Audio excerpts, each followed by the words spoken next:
দর্শক, এ বিষয়ে আরো খবর জানাতে রংপুর থেকে আমাদের সাথে যুক্ত হবেন ফখরুল শাহীন এবং লালমনিরহাটে আছেন মাহফুজ বকুল। আমরা শুরুতে রংপুরে যাব ফখরুল শাহীনের কাছে।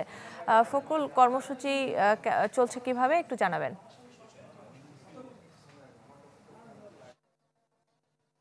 আমি আছি রংপুরের গঙ্গাছড়া পয়েন্টে। এই পয়েন্টের মতো আরো কিন্তু 11টি পয়েন্ট আছে, যেখানে সব পয়েন্টে কিন্তু সমাবেশ অনুষ্ঠিত হবে এবং আমরা ইতিমধ্যে দেখতে পাচ্ছি যে সমাবেশের স্থলে হাজারো লোকজন কিন্তু এসে জমায়েত হয়েছেন।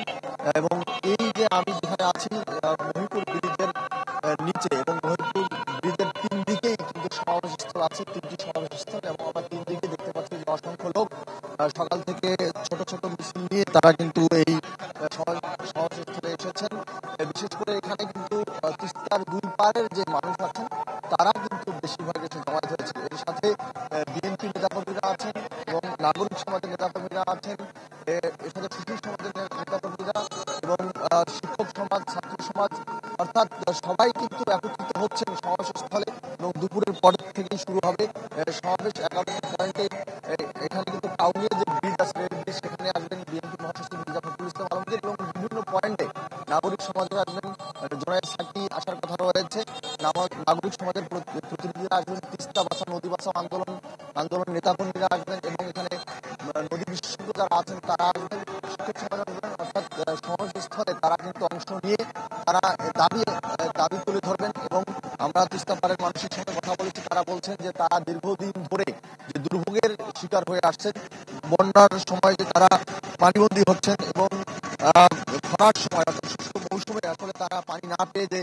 ফসলের তাদের ক্ষতি হচ্ছে, এই কারণে তারা আসলে মহাপরিকল্পনা বাস্তবায়ন চায়, এবং দীর্ঘদিন ধরে এই মহাপরিকল্পনা বাস্তবায়নের জন্য তারা দাবি আদায় করে আসছে, এবং আজকেও সেই একই দাবি তারা জানাবেন। তো এই ছিল ওখানকার সর্বশেষ কাকলি।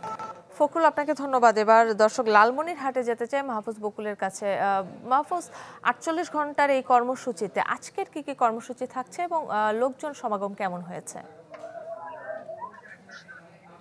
কাকলি, লোক সমাগম ইতিমধ্যে কিন্তু হাজারো পেরিয়ে গিয়েছে। সাধারণ মানুষ, খেটে খাওয়া মানুষ থেকে শুরু করে একবারে প্রান্তিক পর্যায়ের যে লোকজন রয়েছে তারা কিন্তু ইতিমধ্যে এই জায়গায় আসছেন, দলে দলে আসছেন, অনেকে মিছিল করে করে আসছেন, এবং তারা কিন্তু স্লোগান দিচ্ছেন, তিস্তা বাঁচাও নদী বাঁচাও। তাদের যে নদী কেন্দ্রিক দুঃখ দুর্দশা এগুলো কিন্তু তারা জানানোর চেষ্টা করছেন। পাশাপাশি বিভিন্ন স্কুল কলেজে এবং প্রতিষ্ঠানের যে শিক্ষার্থীরা তারাও কিন্তু মিছিল নিয়ে দল বেঁধে সারিবদ্ধভাবে সুশৃঙ্খলভাবে তারা তারাও স্লোগান দিচ্ছেন, তাদের মুখে মুখে স্লোগান দেখা যাচ্ছে যে তারাও তিস্তা নিয়ে যে তাদের দুঃখ দুর্দশা তারা কিন্তু সেটি বলছেন, এবং স্লোগান সেই কবি নুরুল দিনের জাগো বাহে কণ্ঠে সভায় সেই স্লোগানকে নিয়ে কিন্তু তারা কিন্তু এখানে বলছেন যে তারা এই নদীর খনন চান, নদী থেকে দুঃখ দুর্দশা সেখানে চান। এবং আপনি যদি বলছেন যে আজকে কি কি আয়োজন রয়েছে, আজকে কিন্তু বিভিন্ন আয়োজন এখানে রয়েছে। যেমন আমি যদি একটু বলি, গ্রামীণ যে বিভিন্ন খেলাধুলোগুলো রয়েছে সেই আয়োজনগুলো রয়েছে, বৌসি খেলা সহ অন্যান্য গ্রামীণ যে খেলা সেই খেলাগুলোর এখানে আয়োজন আছে। পাশাপাশি গ্রামীণ যে ভাওয়াইয়া, সেই রংপুর অঞ্চলের বিভিন্ন সঙ্গীত, সেই ভাওয়াইয়া সঙ্গীত, দেশাত্মবোধক যে বিভিন্ন গান, সেই সঙ্গীতের চর্চার আয়োজন রয়েছে।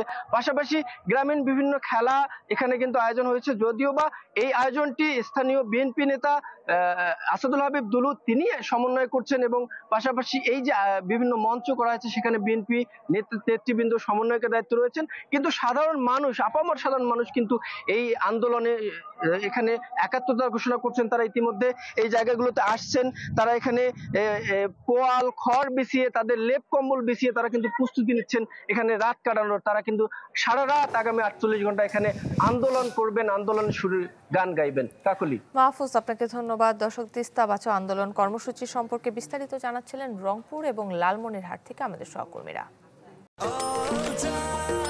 নিশ্চিন্তে খান স্বাস্থ্যকর অল টাইম পান, অল টাইম হেলদি লাইফ।